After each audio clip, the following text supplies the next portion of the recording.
Hey guys, so as you guys all know, Heihachi Mishima has now been released in Tekken 8. I've played about with him a little bit.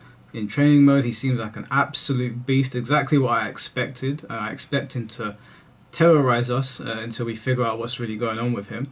But Heihachi aside, there's a little bit of controversy that seems to have been drummed up around the stage. Now, I haven't gotten around to really exploring everything yet. I'm going to be live streaming the story mode update very, very soon.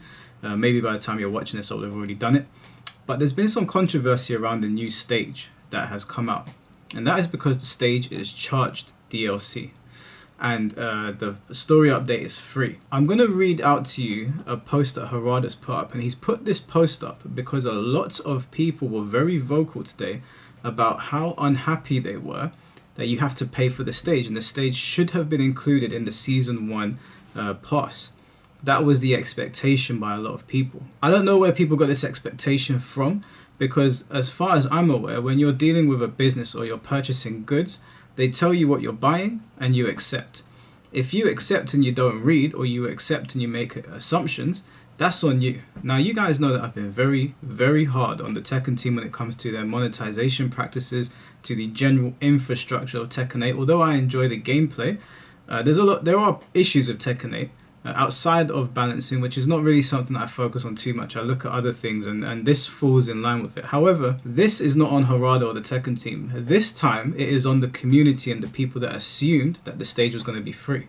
Now, when I purchased the season pass, I was not told that I'd be getting a story mode update. I was not told I'd be getting a new stage when Lydia came out, and I was not told that stage was going to be free. And the free part is what has confused people here. Lydia's stage was free. Heihachi's stage isn't. Why is that? Well, I don't really understand why they gave Lydia stage for free. I ain't complaining. Free content is great. But I never expected it. And so that's where the backlash has come from. Now, I've had a lot of people reach out to me today, and I've been tagged in my Discord server by some individuals. I've been tagged in other places, sent on WhatsApp, people going, I can't believe they're doing this. This is a scummy thing to do.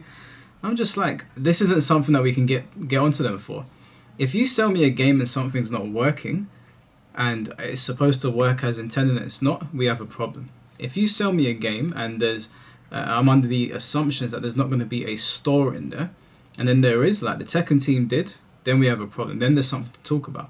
If you then lump on monetization after that in the form of battle passes or whatever it might be, then I'm going to have an issue with it. This is an issue. So I'm going to read out to you what Harada said. He said, I understand that the community has some questions about the release of this DLC. As the person in charge of the Tekken franchise, I apologize. It was made clear from the beginning that the Year 1 Pass, Season Pass, would not include stages, but even so, when the Lydia DLC was released, the Seaside Resort stage was a free update. And in this case, even though the additional story mode, which should have had the highest development cost, is a free update.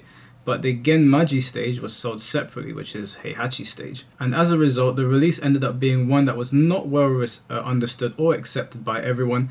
At least the almost all community was expecting a pattern similar to that of Lydia.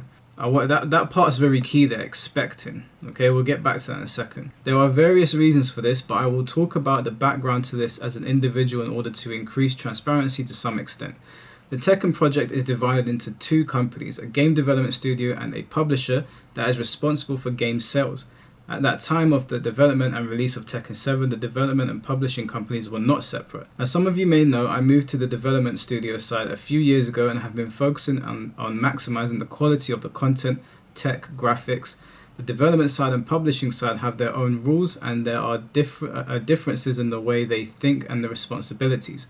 I, who should be the one to act as a bridge between the two, have not been able to properly participate in the publishing decision-making process as a result. I think that there were parts of the process that did not take the Tekken community's opinions into account. I think I failed to create an organizational structure that would allow me to oversee things beyond my own position. One of my roles was to listen to the opinions of the community and reflect them, not only in the content but also in the outgame. I was clearly becoming passive, worrying about the relationships between companies and not exercising my role. From now on, I will review the structure and change it to one that values the community as it did in the past. Thank you. Now, in my opinion, that is a W post from Harada. He didn't need to address it. He really didn't, because, as I said, if I give you, I've already eaten it, but I had a chocolate brownie in here, right? if you walk into a store and you buy a donut and I say, here, take this, I give you an extra chocolate brownie. I don't give you a reason for it. I don't have to give you a reason for it. I'm just giving you an extra chocolate brownie. You don't then walk into the store the next day and hold out your hand for the chocolate brownie. I gave you the chocolate brownie because I wanted to. I don't know why Namco wanted to give it for free. Maybe they were trying to cover for the bad press the game had received from the store. Either way, it was for free and it was great. But that there shouldn't be an expectation of that going forward. Now, you can say what you want about DLC post-launch. I have my own opinions about it. My opinions are not shared by everybody else. The way I see it is I don't have a problem with DLC depending on what the base product is like. Now, as for the stages in Tekken 8, I've never had an issue with them. I think they provided more than enough. Maybe not enough to last 5 years. And so adding stages on, I have no problem with that. I don't have a problem with them charging for characters or stages. And I've said that from day one. If you want to charge for characters and you want to charge for stages, no issue. Charging for costumes are already in previous Tekken games.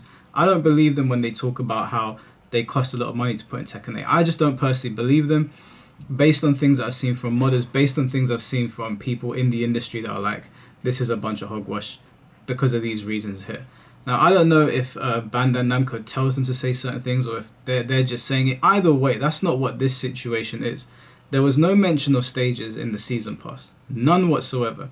And if people assumed that they were getting free stages, that's not on Harada. Like I said, we've been very, very critical of everything that the Tekken team has been doing. And like I said, every time they do something to do with monetization, I'm always looking at them sideways like, what are you guys doing?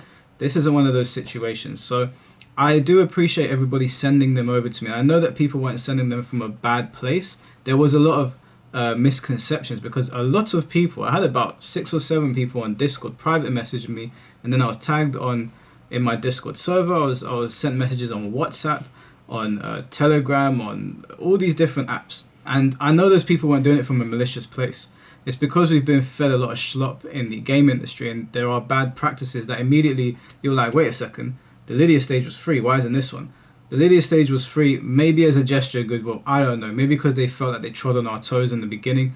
Maybe they were just trying to draw people back in with free stuff. I mean, free stuff is free stuff, right? But going forward, just so we're clear, there's no stages that are mentioned in the Season 1 DLC. So if the next character gets announced, if it's a guest character, for example, let's say it was Kiryu, and they said that Kamurocho and Dotonbori were going to be stages in Tekken 8, they're not free. Okay, then they're not free.